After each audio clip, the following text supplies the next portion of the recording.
Yes. Good morning. Good morning. This January 22nd, 2025 meeting of the Board of Estimates is now called to order. The board continues to meet in a hybrid format. For those here in person, please take a moment to silence your cell phones and other electronic devices. For those attending virtually, if you desire an opportunity to speak, we ask that you please keep yourself on mute until the chair recognizes you. When you are called upon, please announce your name and organization and speak loudly and clearly as you present. At this time, I would ask our clerk, Audrey Quarles, for any corrections, additions, and noted abstentions for today's agenda. Yes. Good morning. I have the following corrections and deferrals and abstentions to announce this morning. SB 24-15146, Bureau of Procurement Award Selected Source, Computer and Network Supplies, $2,183,927.50. In the action end date, please strike 8/16/2024 and insert 8/16/2029. SB 25-10027, Office of the Labor Commissioner. Settlement agreement for the Baltimore Firefighters Local 734 IAFF and Baltimore Fire Officers Local 964 Fire Holidays.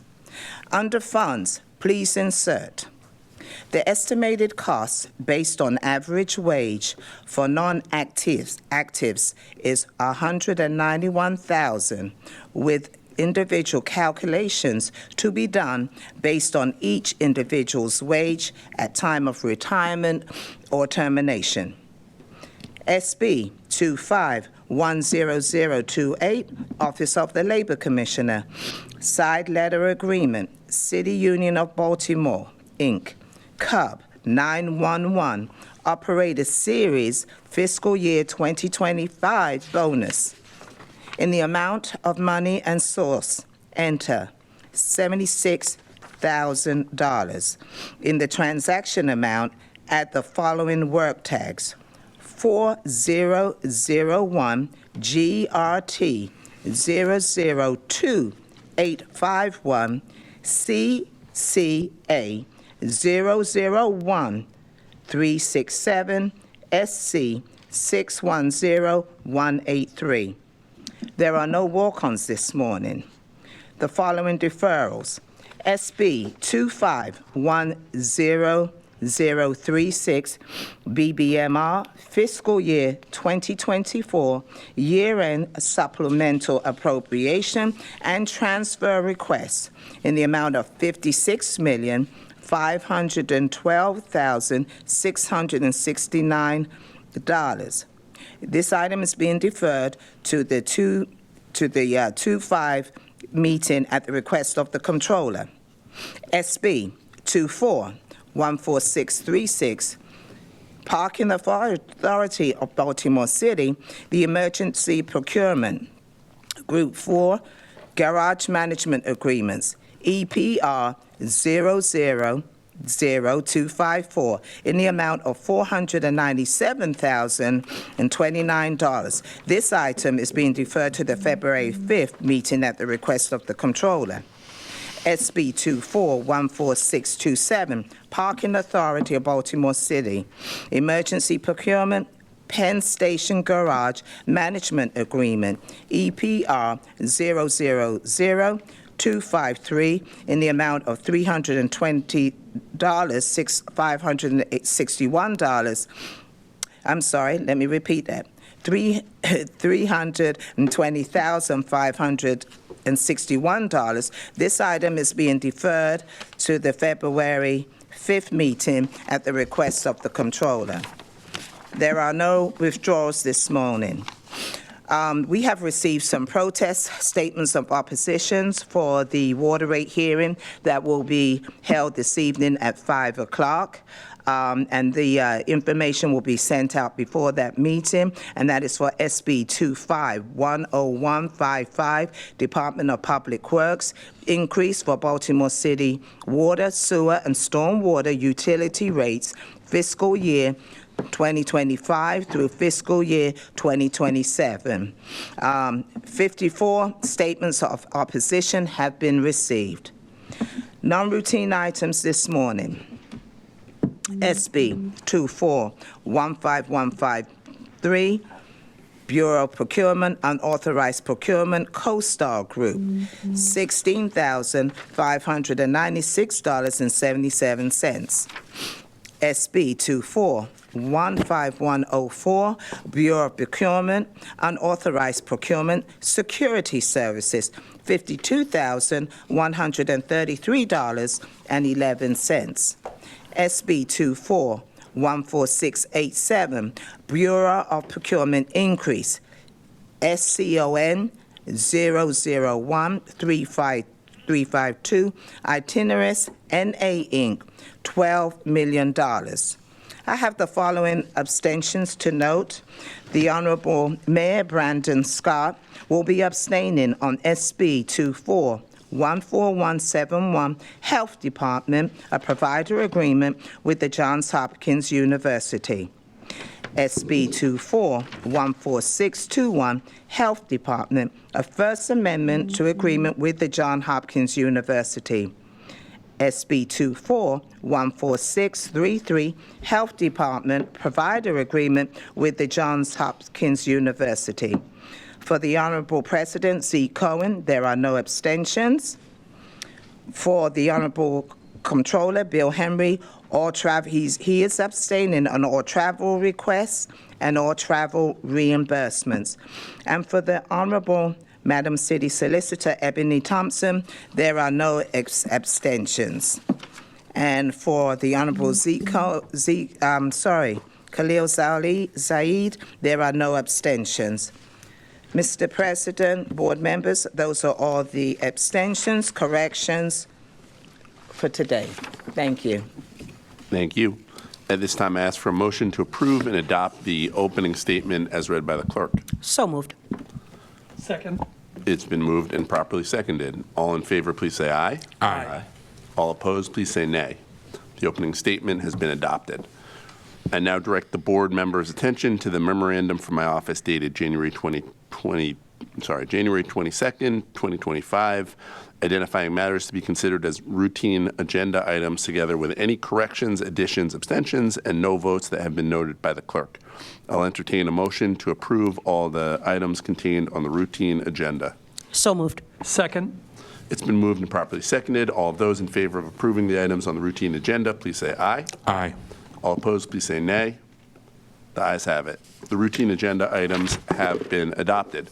Seeing no further questions, we will now move to the non-routine agenda. Seeing no further questions, I would entertain a motion to note these items. The first item, the first item is SB 241553, Bureau of Procurement. This request is to approve an unauthorized procurement with CoStar Group. On behalf of Bureau of Procurement, we have Mr. Josh. The floor is yours. Thank you, sir. Good morning, Mr. Mayor, Mr. President, Mr. Comptroller, honorable board members. Adam Manny, your Chief of Procurement. We're here today before you with the CoStar Group to ask, we have an unauthorized procurement. We're asking permission to pay the outstanding invoice of $16,596.77. This is a software platform that is used by both real estate, general services, and finance. It's used to compare market rates and locate available space for lease or sale for the city agencies. The license that we had expired in March of '24, getting everybody together to get the new contract in place, which is currently in place, took some time, but CoStar continued to give us services from March of '24 through September 30th of 2024 with this outstanding invoice. And since we didn't have a contract or anything in place, it is an unauthorized procurement. We're asking permission to pay the bill. Mr. Comptroller? Thank you. Good morning. Good morning, sir. Did you say that CoStar is used by real estate, DGS, and finance? Yes, sir. Can you tell me why finance uses it? I do not know, sir. Okay. Can you tell me who in finance uses it? That I don't have either, but I can get you that information and get back to you. Okay, because I'm sorry, the reason I'm asking is I thought it was real estate, DGS, and HCD used it. And I was not aware that finance was using it, and now I'm curious. So, yeah, if you could get back to us with who in finance uses it and how. Yes, sir. Okay. Absolutely. And is the reason why this comes, I'm asking this question backwards. Let me try again. Is this coming from procurement because there are multiple agencies who use it? Yes, Okay, sir. and that's why it's not just being dealt with by a given One agency? Yes, Okay. because it's multiple agencies, so it flows through procurement. I think Mr. Moxton has additional info. And just very quickly, good morning, everyone. Michael Moxton, City Chief Financial Officer. In finance, our appraisers use it. Okay, that makes sense. All right. Okay, one more reason why we should have the conversation over the appraisers being in finance. Okay, all right, thank you. Thank you, sir. Okay. Any other questions from the board? Seeing and hearing none, I would entertain a motion to approve this item. So moved. Second. All those in favor of approving this item, please say aye. Aye. Those opposed, please say nay. The item is approved. The next item is SB 24-15-104, Bureau of Procurement. This request is to approve an unauthorized procurement with security services. On behalf of Bureau of Procurement, we have Mr. Adam. Thank you, sir. Good morning again.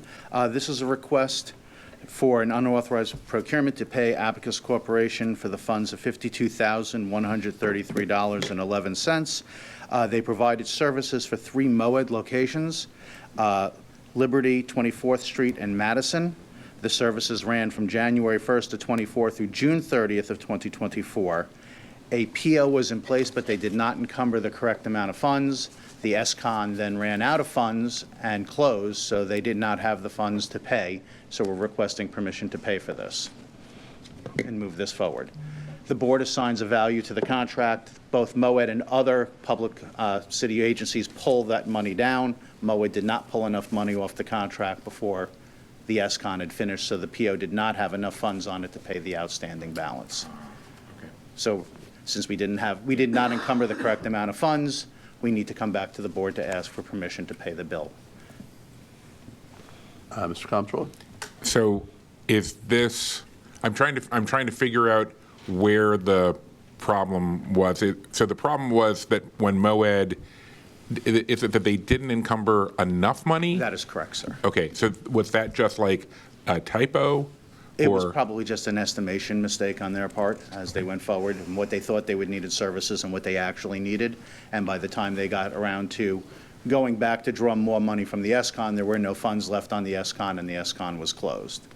Okay, there were no funds left because Other city agencies, it was a blanket contract that all city agencies can use. Is there anything in place to, how do we normally deal with multiple agencies using a blanket contract? The system does send out a report to all the agency fiscal officers that tell them when contracts are hitting 75% of spend.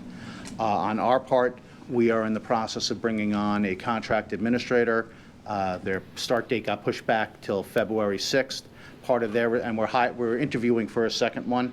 Part of their responsibilities will be to get ahead of this so that when we realize that SCONs are running out of money, that there are these issues that we can start being preemptive and pivot that way so we can be coming back to the board asking for funds prior to that happening. Okay, so, because that would be the goal. The goal is not to not use the services just because we've run out. Correct. Okay. The goal is to make sure that we can, in the Bureau of Procurement and the rest of the city agencies, start looking forward to where we can come to the board saying, we are at 80% spend, we're asking for additional funds because we know we're going to run out prior, so that this doesn't happen to anybody else again. So where does the extra money come from? Well, it comes from their budgets, but the value of the contract, they have to be able to draw down from the value. of the Okay, so contract, nobody which- went over budget? No. It's just we, as a group, underestimated how much we were going to actually Correct. use? Okay. I think I'm going to mull that over for a little while, but thank you. Think of it, sir, as similar to like the Robert Half contract that we have, where I come back to you periodically and ask to add additional value to the contract so the city agencies can draw down from it. Okay. All right, thank you. Thank you, sir. Any other questions from the board? Seeing no further questions, I would entertain a motion to approve this item. So moved. Second. All those in favor of approving this item, please say aye. Aye. Those opposed say nay. The item is approved. The next item is SB 2414687, Bureau of Procurement. This request is to approve an increase in SCON-001352 with Itineris NA Inc. On behalf of Bureau of Procurement, the floor is yours, sir. Thank you, sir. Adam Manning, your Chief Procurement Officer. We're here to request an increase to the Itineris NA contract of $12 million. This is with DPW. It's part of the requirement for their UMAX customer information system. It's what's used to get accurate conversion of meter readings into the billing system and provide improved customer service. What happened here was the Itineris NA had a WBE goal, which they did achieve at 8%. They did not achieve their MBE goal, and the reason for that is Itineris switched MBEs, and the new MBE, they moved from Full Circle to MindPros. There was confusion. They registered in Workday, but they did not register in the SMBA&D system. They have registered now.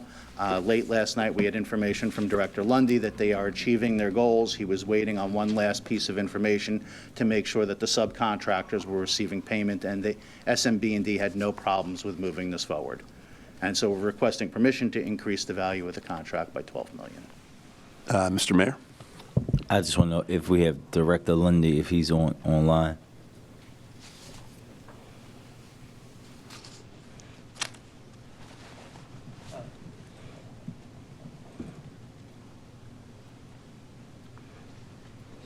Director, if you're online, can you confirm what our fine procurement leader has told us this morning?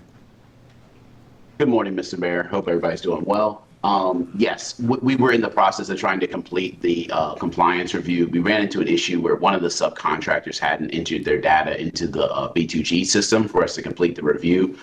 We were able to speak with everyone, though, and determine that they have exceeded both of the goals on the contract. They are still working with their MWBEs to get additional utilization, but they have, in fact, exceeded both of the goals from our prior review and information that we have. We are still working with the final subcontractor to make sure they get all the information into the system so we can fully monitor as we move forward. Thank you. You're welcome. Mr. Comptroller? Thank you. I have one sort of detailed question that really might be better for DPW. I was going to say, and I saw Mr. Garbark slip in, and so I apologize if this was something that you already shared and it just didn't stick, but is this all services, or does this also include additional or equipment or maintenance of equipment? So this contract is for the UMAX billing system. So it is for the software system, just the software. support, and we're expanding it to Baltimore County to include their billing in that as well, upgrading that system. Okay, but this is not about actually replacing any meters or any of the equipment that is part of transmitting the data from the meters to... No, sir, This is that's just the different. That's software. Itron. Okay. Yeah, that's Itron. Okay. Yes, sir. Thank you. Yes, sir. Yeah, that was my only question. Thank you. So, based on what's in the BOE memo for this item, this would be the sixth amendment or increase in cost on this contract since we started in 2014. Is that accurate? Yes, sir. And that brings the total value of this contract over the 10-plus years over $53 million? That would be correct.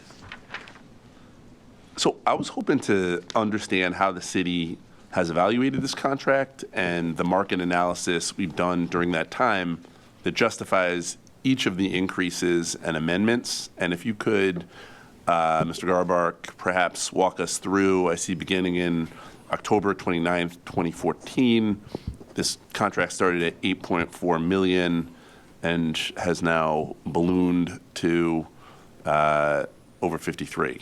Yes, sir. Walk us through the iterations Absolutely. of it. No, thank you for the question. So in 2014, DPW undertook a overhaul of its meters and its billing system. Prior to that, we had mechanical meters and we had what we called our legacy billing system. What UMAX did was it upgraded the billing system. It worked with what I just mentioned with the comptroller, Itron, which were devices used to transmit digital reads from our meters. The UMAX billing system then took that, was able to manage the entire billing system, calculate all of the bills, and then generate those bills for us. The system was bid in 2014. The original agreement was 10 years from system acceptance. Now, system acceptance was deemed once we went live with the system. That was in October of 2016. So we have 2 more years for the original contract. Now, the original plan was to get the software and to get some support. We have trained our team. However, we have realized that the system upgrades and system support from UMAX and from Itinerus are needed to continue moving forward. As we transition from the old system into the new system, there were a lot of things that we had to go back and reconcile, things that weren't entered into correctly. That continued for a while. We found it very useful to continue with Itinerus as technical advisors to help us with the system. And now, one of the reasons why we are increasing it is we're bringing Baltimore County into the UMAX system as well. So it's not going to be the city and a different system for the county. It's going to be both the city and the county on a single system. So in 2016, we amend it, we go up by 2.3 million, and then another 6 million, and then we later increase it 5.3 million. Going into 2020, there's another 4.4. 2022, another 15 million. And today we're adding another 12 million. Has the scope of the scale of what they are providing changed over all this time? Because that is a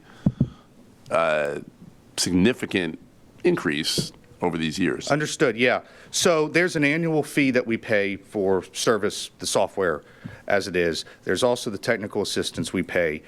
Over the last 2 years, I believe, they've actually completely upgraded the system. So it is a brand new version that we had to deploy, which added an additional cost to bring that system online.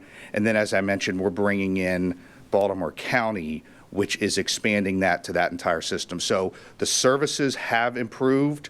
We now have a much more robust system. I can say this is a state-of-the-art system. There are a tremendous number of features on this system that allow us to do real-time analysis and real-time billing and look at leak reviews and other things. The scope of the system has increased.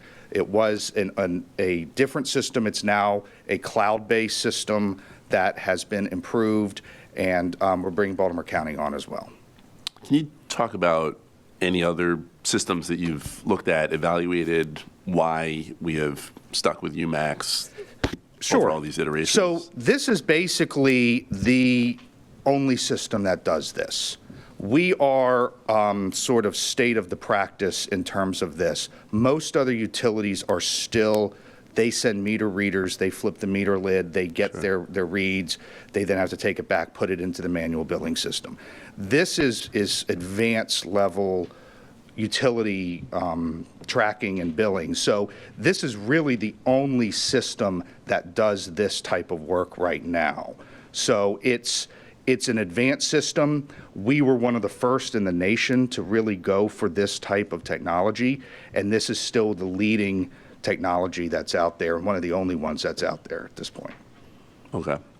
Look, I understand the scope and change and adding Baltimore County, but to go from an initial contract of $8.4 million to now over $53 million, with several bumps in the road Yes, sir. along the way, I just want to make sure we are being as fiscally prudent as we humanly possibly can, and understand we want the best system imaginable. I just want to make sure Absolutely. that we are evaluating all options and not, just continuously going along with a company that it seems there have been multiple increases in the price along the way. Yes, sir. I certainly do appreciate that. We have evaluated this. We work extremely closely with them. We have a number of partners in different organizations. This is, we believe, still the best system that's out there, and we do believe that it's worth the investment that we have requested be put into it. The contract is still valid for that period of time. Those prices, those were the initial software uses. We found it beneficial to bring in technical assistance where they have their staff actually providing support and assistance to the system on the back end. So that's one of the reasons why it grew originally from just the software purchase and the licensing to having staff support, and that staff support has proven really beneficial to how we run the system. Mayor Scott? Thank you, Mr. President. You actually asked one of the questions the only question that I had, but the comptroller and I were just having an aside as he and I were members of the city council when this first happened. But just for your edification, one of the things that we found back then when this system was originally put in, I know Mr. Gallbark was here as well, is that we had folks who actually didn't have meters and there was no ability for the city to read folks' meters because they had them or removed them, and the way that we thought we were billing people and reading in meters wasn't simply happening because of the old antiquated way that they were doing it, which you and I actually talked a little bit about yesterday. But we just had a memory pop for both the comptroller and I about the horror stories that we got from DPW and, quite frankly, from our constituents around the old way that the meters were read in the city. Mr. President, one thing, it has ballooned in cost, but when you look at the period of time, it'll average to about $5 or $6 million annually, which is generally not something we see that's outrageous for some of our other systems that we support and that we provide.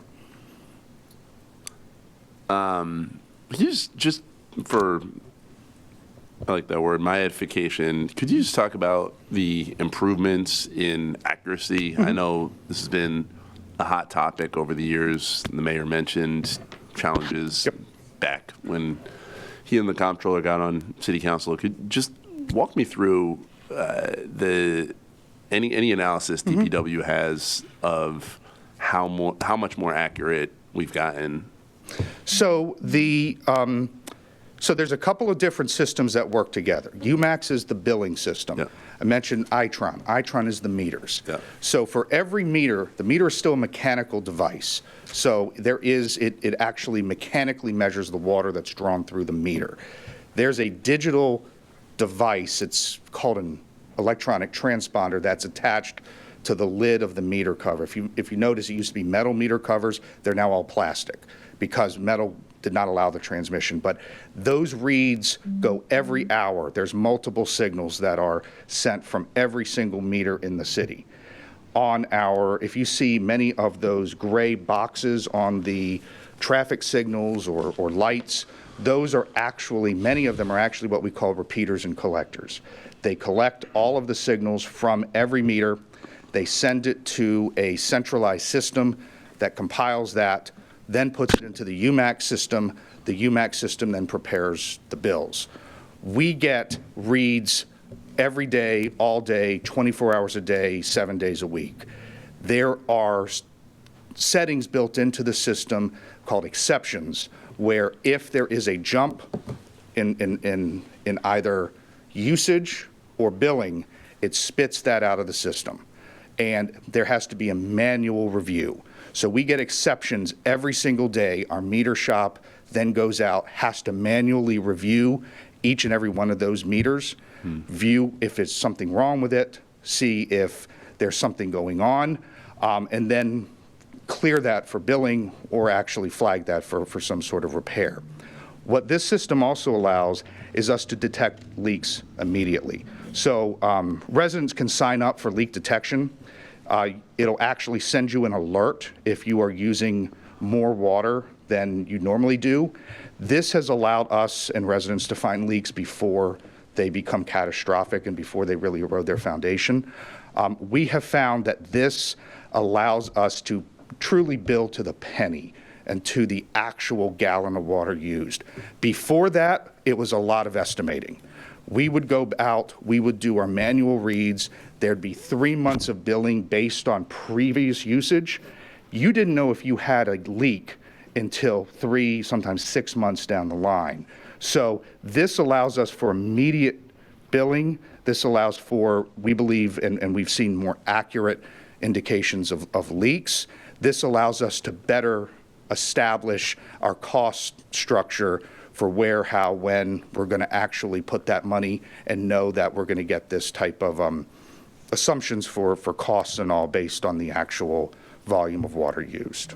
So let me, I didn't ask that quite as precisely as I should have. Let me ask this way. So take me through 2014, about what percent accurate are our bills versus today, 2025, as we Right.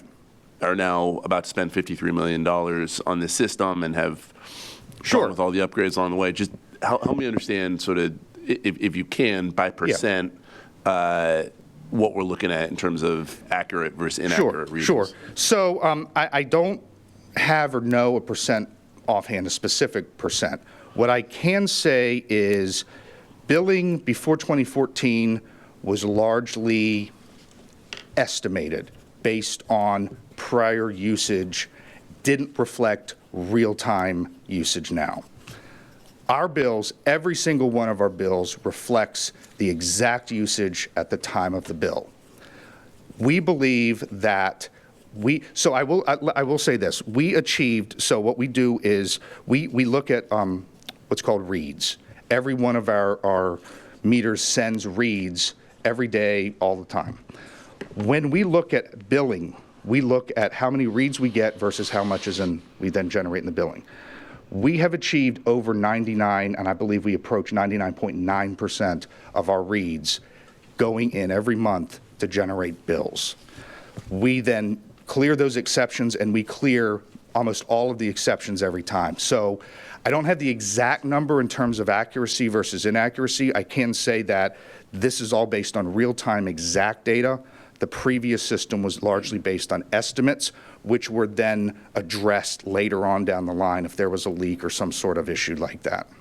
So just back then, do you have any conception of like what percent inaccuracy we were seeing back before we? I don't. I could look into that. I don't exactly have that as compared previous to now. Yeah, 10 years ago. But it is. 11 years ago. Yes, sir. But clearly there have been significant improvements. Certainly. You know. We are approaching 99.9% accuracy in achieving all of our reads. So if we get a read, it enters our system, it's manually flagged, and we are achieving 99.9% of getting those reads in. Now, in terms of whether we're doing all the leak detection, whether we're clearing all of those every month, that can take a little time, sometimes over a month, to actually do the investigation if there's a leak or something. But we are getting the reads every month. Prior, we were only getting reads every 3 months, and those were manual reads. Someone had to actually enter them on a piece of paper, bring them back. So there were many iterations where inaccuracies could occur. This is all digital. This is all directly, seamlessly linked. Understood. So, look, the reason for the line of questioning here is one would assume that if we are getting much more accurate in terms of being able to collect accurate data on bills, which I would agree, and I've seen definite improvement over just my 8 years. I know when I was first in city council, there was an enormous, these two gentlemen were there. There was a lot of chaos and confusion about inaccurate water bills. I will say, I think, as the presiding officer of the council, I'm hearing much, much less just faulty, inaccurate bills. Not to say there's none, but it is not dominating in the way that it was 7 or 8 years ago. I guess the reason for this ultimately is about us being able to collect money that is owed to the system. Yes, sir. And so with these improvements, can you share the percent of how much we collect versus how much is still outstanding for customers? Because my assumption on all of this, the reason we're going with UMAX, which you've said is best in class, the reason Itinerus, the linking of the systems, is ultimately at the end of the day because we want an accurate billing system to be able to collect so that we can pay for our utility and make sure people's Yes, water sir. gets turned on. So talk to me about just the percent Sure. that is collected versus how much outstanding, both from a residential and commercial perspective. So when we bill, we have 14 different billing cycles in our system throughout the month, and a similar number in the county. That's done over quarterly, though. The county still does quarterly. We do monthly. When we're looking at everything that's billed per month, we're looking at generally, what is it, 94%? So we're looking about a 94% people pay, 94% of people pay their bill completely. Industry average is 98%. So there's around a 4% delta. 94% is excellent. It's really good. It is not at the peak level that some other utilities are looking at. Now, this is, and correct me if I'm wrong, Aaron, do you want to come up here? That applies similarly to residents and, I mean, I think that's pretty standard, whether it's commercial or residential. So every month we send out our bills, about 94% are paid in full. Now, a lot of people run balances. Sometimes they don't get the check in time, or, it takes time in the mail. So they run a balance from month to month. But most of those people are then paying in full within 2 or 3 months. Do you want to add anything, Aaron? So just so I'm sorry. clear, Matt, so you said about 94% both on the residential and commercial side in terms of collection? Yeah, it's generally applied. That's applicable to both, correct? Yeah. So a general bill, whether it's commercial or residential, 94% pay in full every month. Got it. And just, could you explain the delta? Like, again, given that we got the best in class, we got our director, I assume he's going to vote on it, fully endorses it, supports it. I know he's been doing great work to get this agency moving, and whether it's sanitation or wastewater or water bills. So just curious about that delta. You said 98% is industry standard, and we're at 94%. Sure. And we have UMAX. What explains that gap? So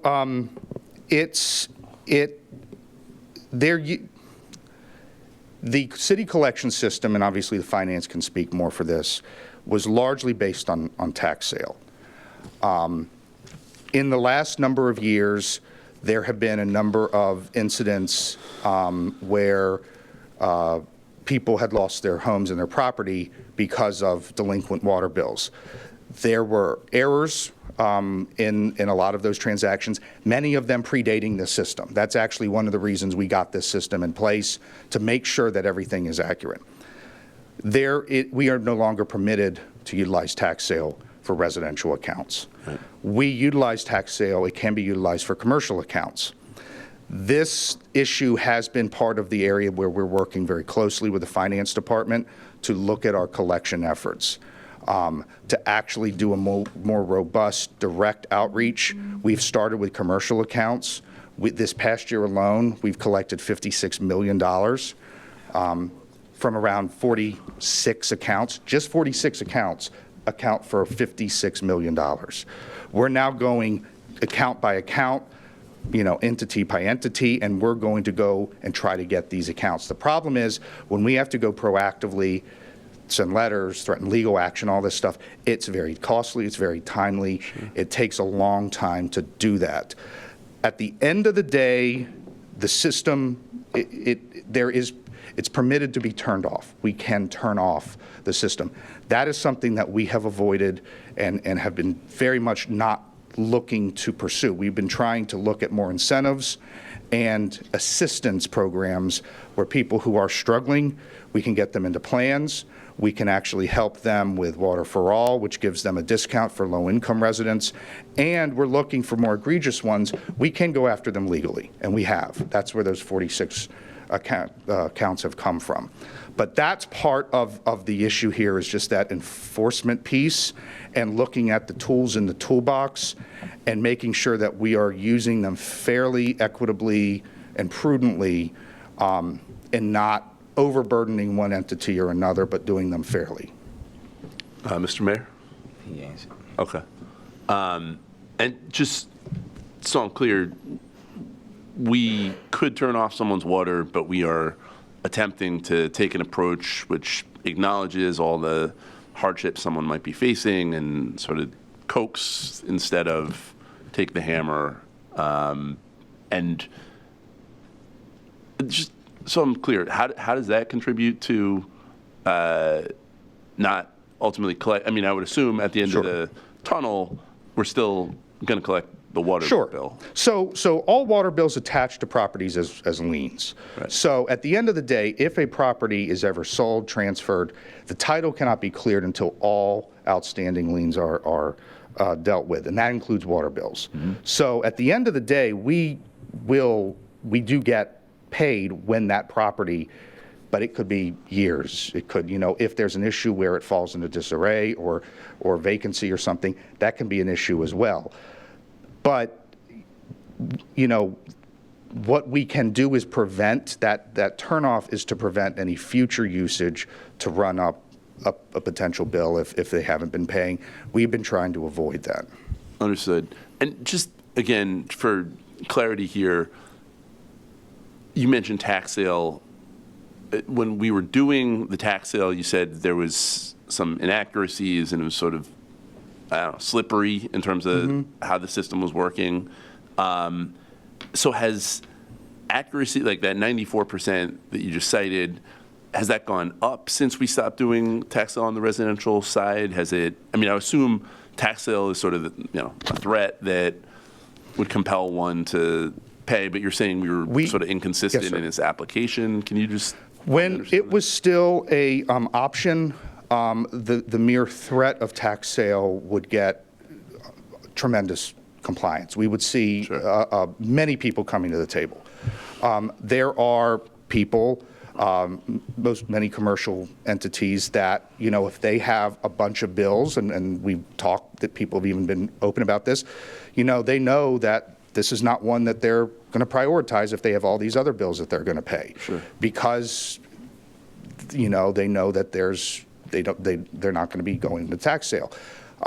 Prior years, that would be a very big issue, where as soon as that letter from the finance department came threatening that, we would get tremendous compliance with that.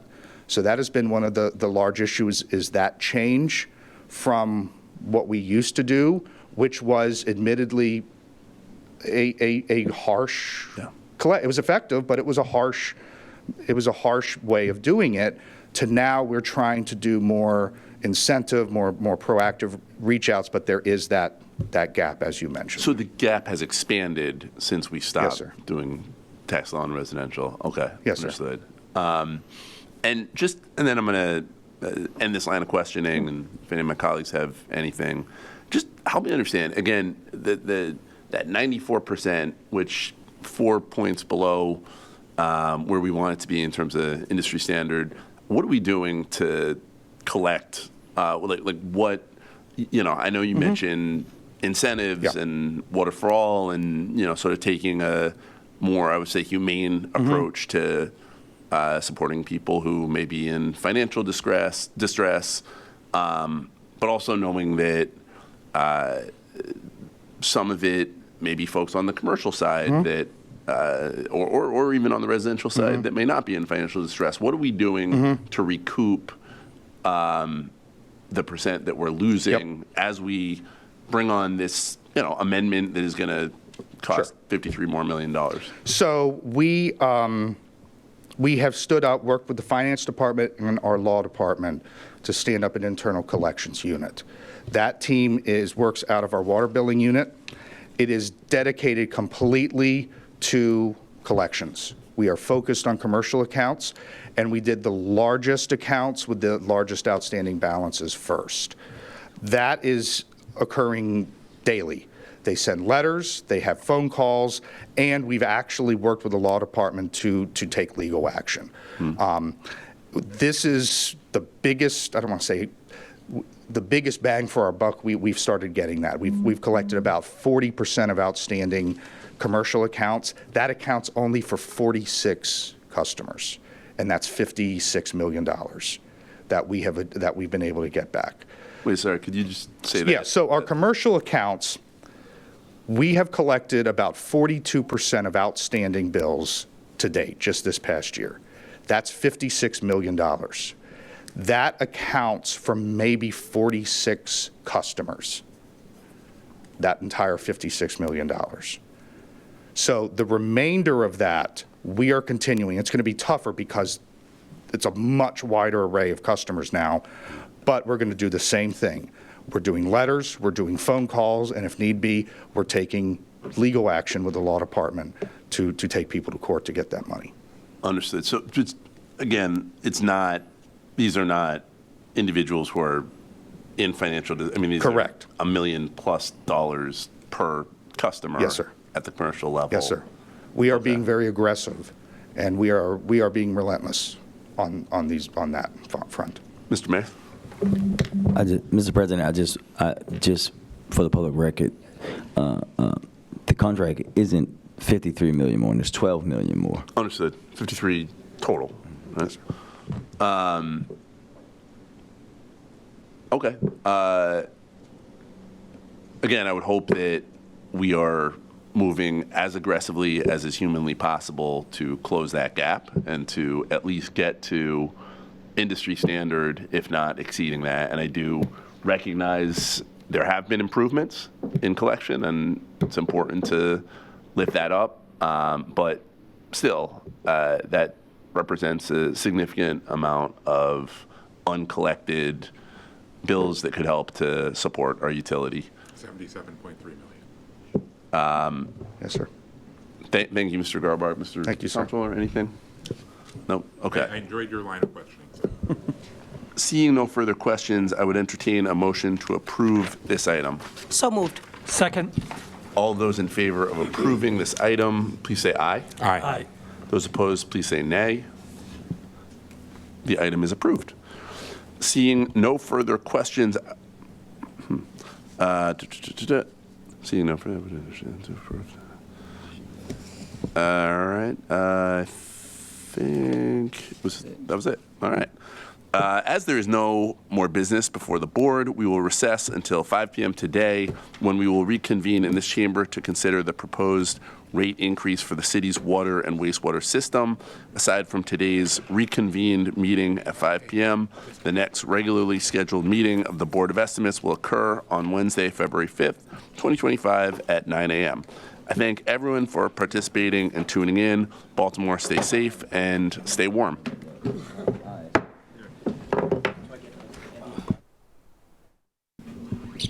Shoot. Okay. Good morning. Welcome to Bid Openings. I'm filling in for the clerk, Celeste Amato, today. To start, we have a few addenda and announcements. Procurement RFQ 000584, supply and delivery of water meters, varieties. Previously was scheduled to be open today, January 22nd, but now will be opened on February 5th at our next meeting. Next, procurement, RFQ 000658. Historic preservation and maintenance was scheduled to be opened today and now will be opened on February 19th. Procurement RFQ 000664. Lead hazard reduction program continued was scheduled to be opened today, but instead will be opened on February 5th.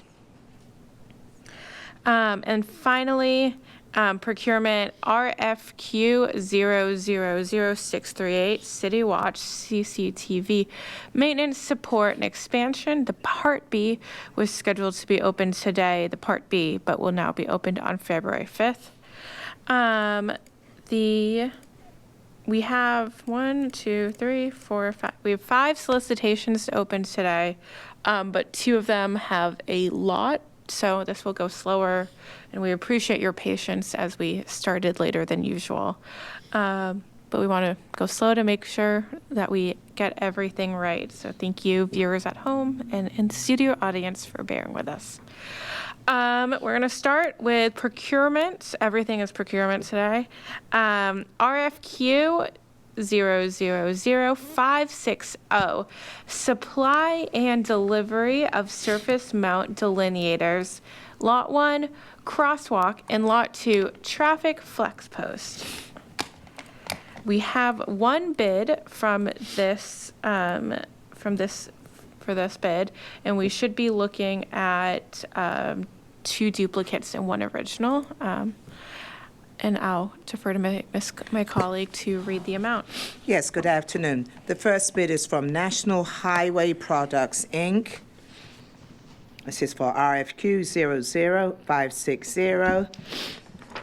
The estimated bid price is $446,550. That's an original and 2 copies.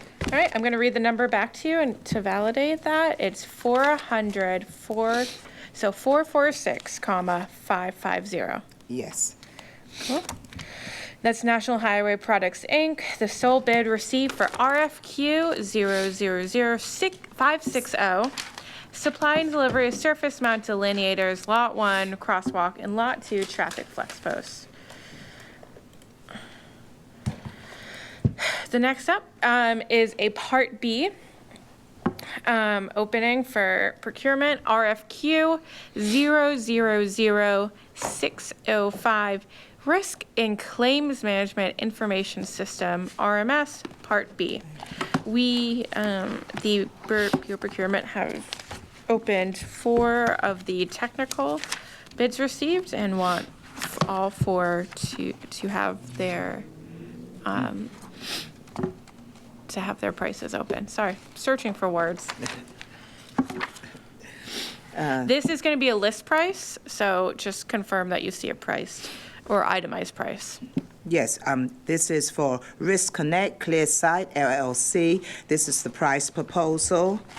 Total investment is $703.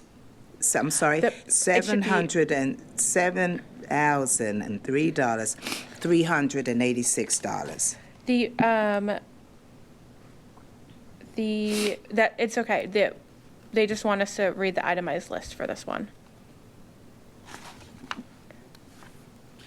So just tell me there's a list and I will mark it down. Well, year 1 is $65,700. I think the basis of award is depending on something else, so they just told us to read the list. So I'm going to write itemized list. So that's 65,000? No, just Okay. I'm just writing down that there's a list. That's Okay. because I judge it based on the list. So I'll say list price, and we're going to defer that to procurement for review.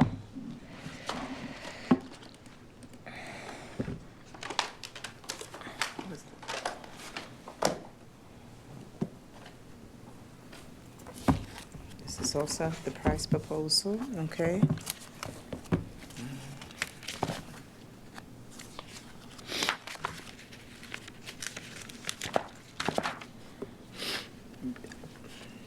Price proposal for Clear AI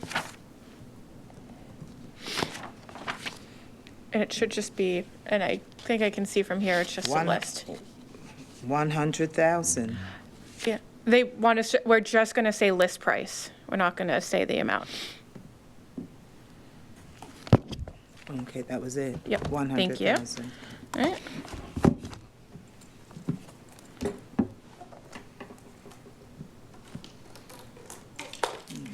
Okay.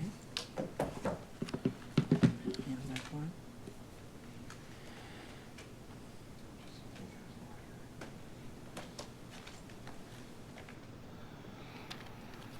The third bid is from DXC Technology Company.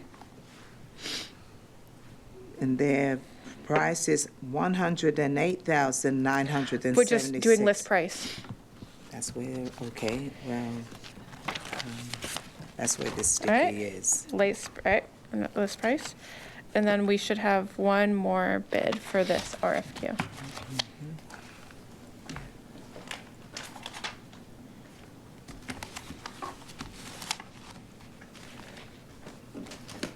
And the last bid on this is PNC Insurance Systems, Inc. And the, And it's itemized. Or list price, so we'll defer to procurement for their review. okay, Okay. That was all for RFQ 000-605, Risk and Claims Management Information System. RMS Part B, all four bids are broken down by itemized, and we're referring them to procurement for their review.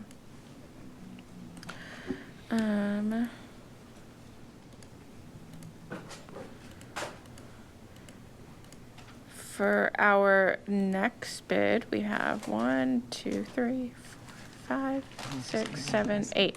We have 8 bids for this one. For RFQ 000-652, janitorial and cleaning services, groups 1 through 3. We have quite a few bids, so we're going to move slow.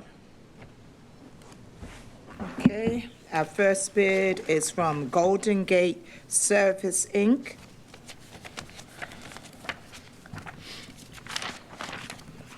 Total bid price is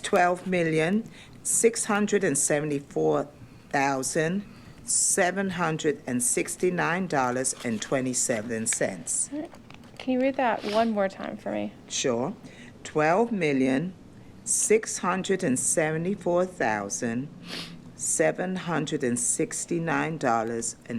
$12,674,769.27.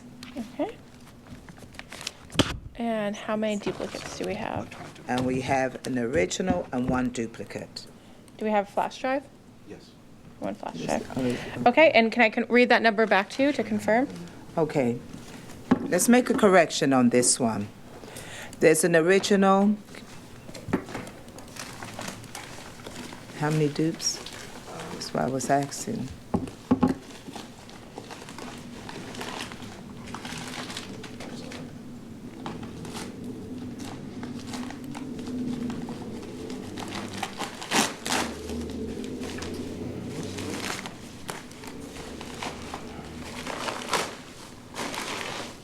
Okay. An original and 3 duplicates. And 3 duplicates. Thank you. And can I read the number back and you can verify it?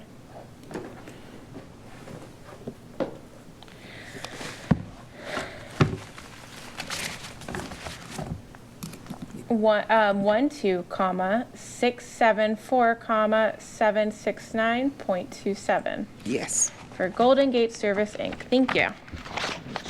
Make sure.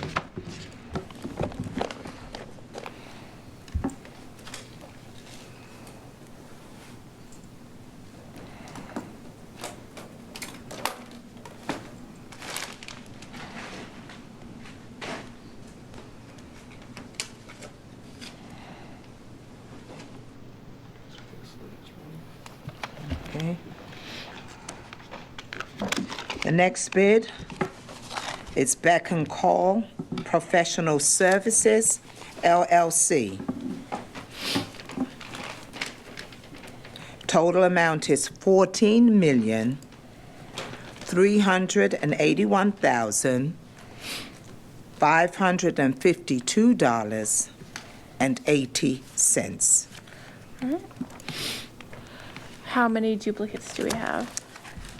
We have an original and 2 duplicates All right, and do we have a flash drive? and 1 flash drive. Okay, can I read that? Sorry, can you keep it so I can read the number back to you? That number is 14,381,552.80. Yes. Thank you.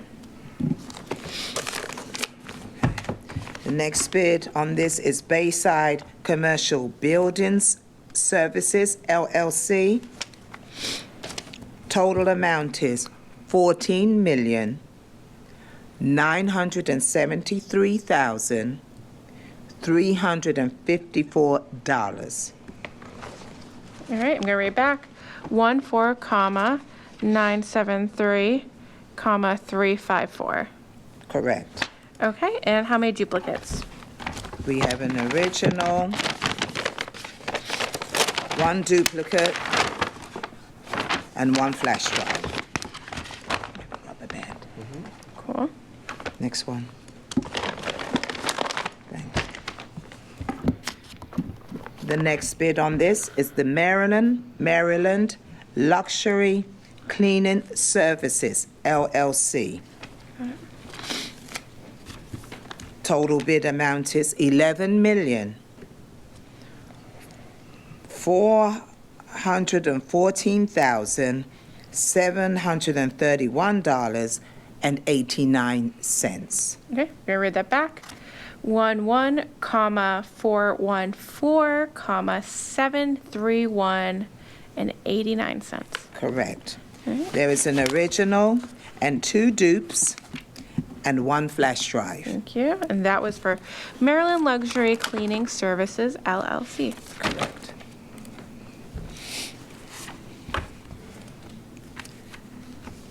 Next bid on this is P2 Maintenance Services. Total bid amount is $15,097,040. Let me read that again.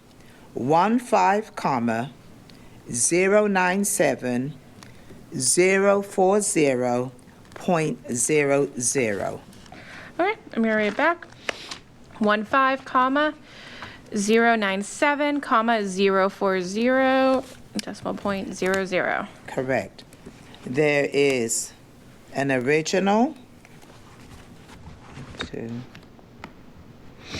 3, 4, 5, and 5 copies with a flash drive. Rubber band. Thank you. Next one. That's it. Those were all the bids for that item, and that was RFQ 000652. There should be two more. Oh, sorry. We're looking for, yeah. Oh, 6.5. There is a correction. There are some additional bids.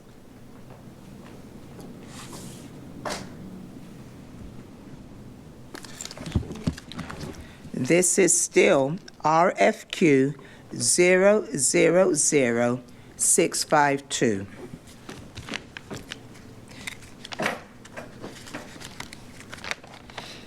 The next bid is from Nadal Company, LLC. The price, I didn't put the price on here. Let's see. No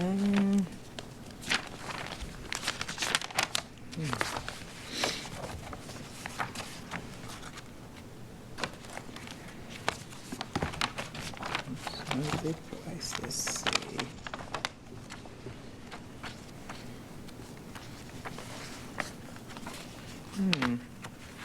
Okay. Very good.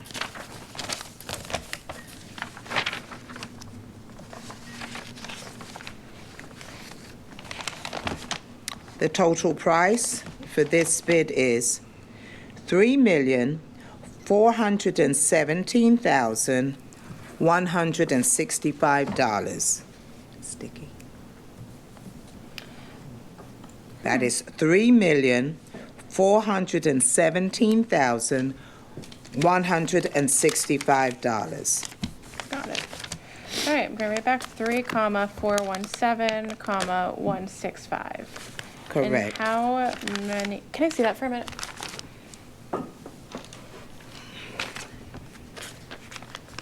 Why these don't have prices?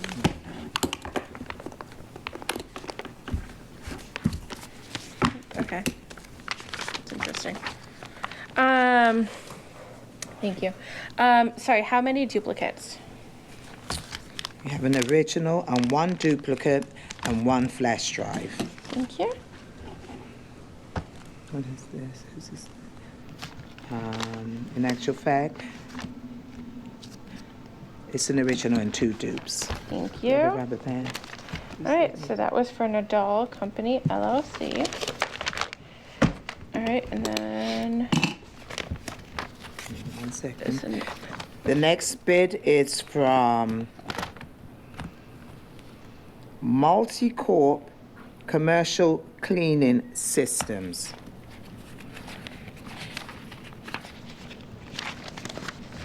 Sticky.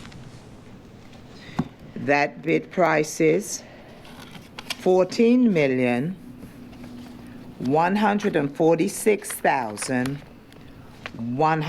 $14,146,140.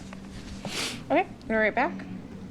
14,146, 140 and 00 cents. Correct. All right. I have an original. 1, 2, 3. 4 duplicates and 1 flash drive. Thank you. Are these all of them?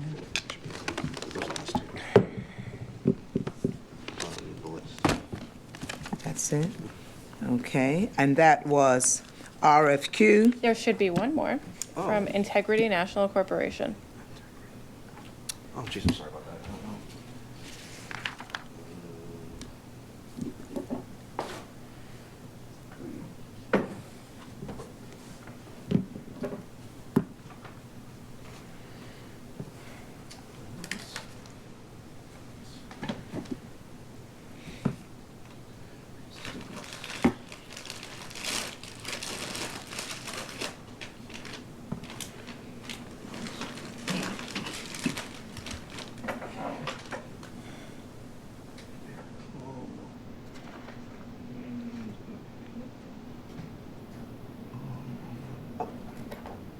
We moved it right here. Okay, sorry. This is not this one and this one. Okay. Okay. Okay, the last bid on RFQ is 00652. It's from Integrity National Corporation.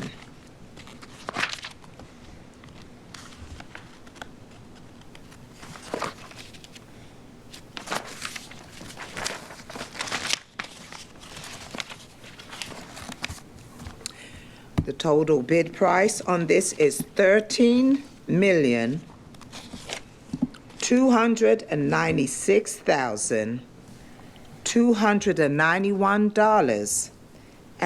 $13,296,291.15. Okay. Thank you. I'm going to read that back. 13,296, 291 decimal point 15. Yes. Thank you. And how many duplicates do we have? We have an original plus 4 Any flash drives? with 1 flash drive. Thank you. All right, so that is for RFQ 000652 Janitorial and cleaning services, group 1 through 3. We're going to move on to RFQ 000666, land and mobile radio communications equipment and related services. This is a Part A opening, meaning we're only opening the qualifications, which means really we're just be reading the name of the company that has submitted a bid.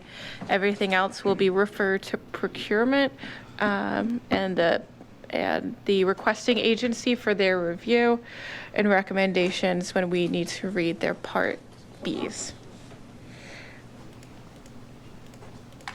I believe we have 5 bidders. I'll wait for my colleague. So you're just going to read the name. So technical. Thank you.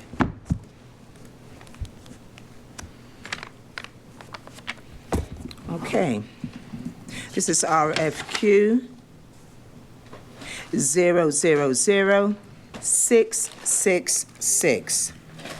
First bid, this is a technical opening. Only the names will be read. Motorola Solutions. An original and 1 dupe. Any flash drives? 1 flash drive. Yeah.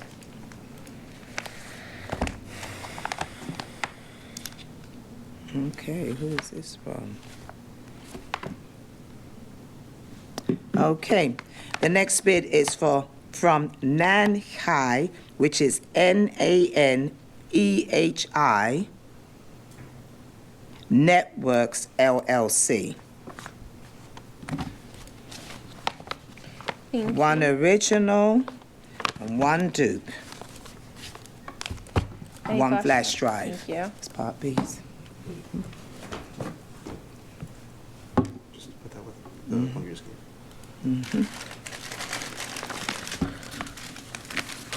Nothing more.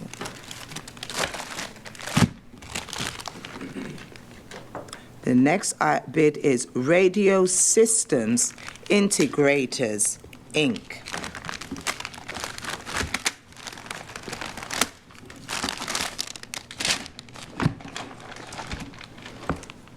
An original and 1 dupe with a flash drive. Is the Part B? Yeah, well, that's public. Public access, okay.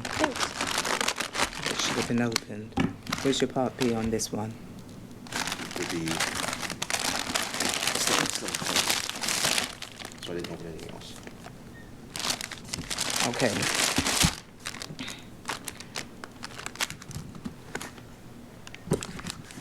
There should be a Part B.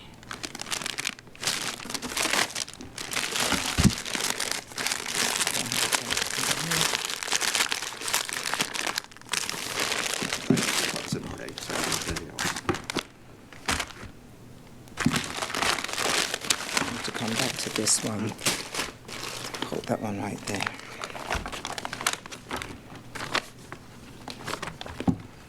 Next bid is Brown's Enterprises, Inc., doing business as Brown's.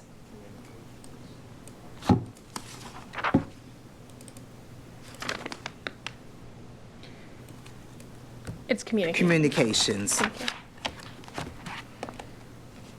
Okay. An original and 1 copy.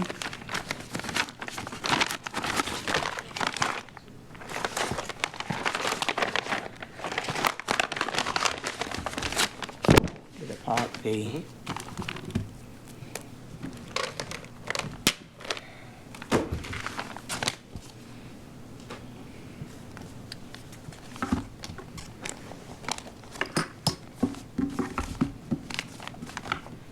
Next bid is from. Oh, sorry, did that have a flash drive? Which one? The Browns Enterprises, Yes. Inc. Mhm. It had a flash drive. Yes. Thank you. All right, last Next one. one is from. No, hold on, let's see.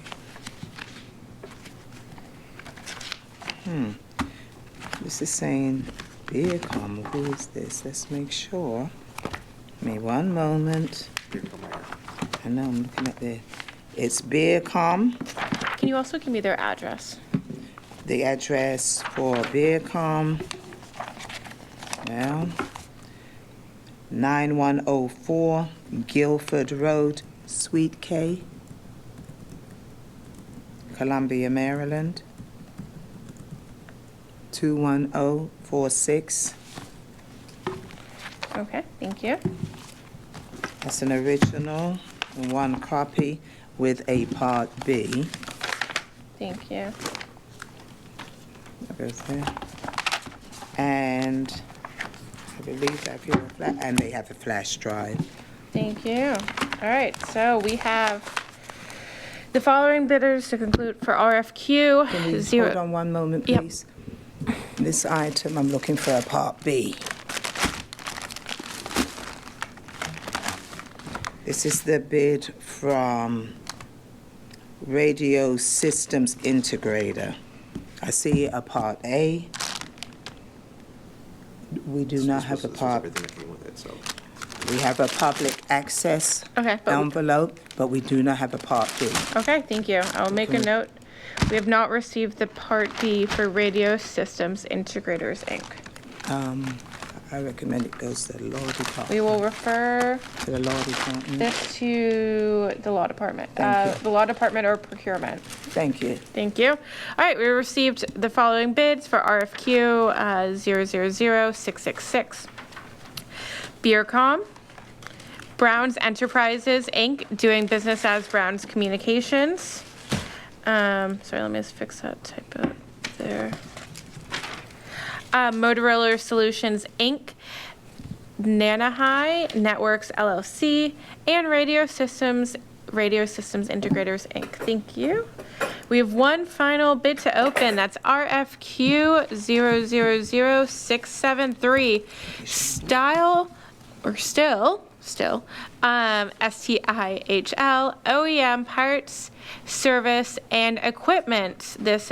We have one bid received, and this should be an itemized bid. We should just only be reading out the name and confirming that there is an itemized list there for procurement to review. This bid for RFQ 000673 is from Gambrill's Equipment Company, Inc. Yeah. It's an original.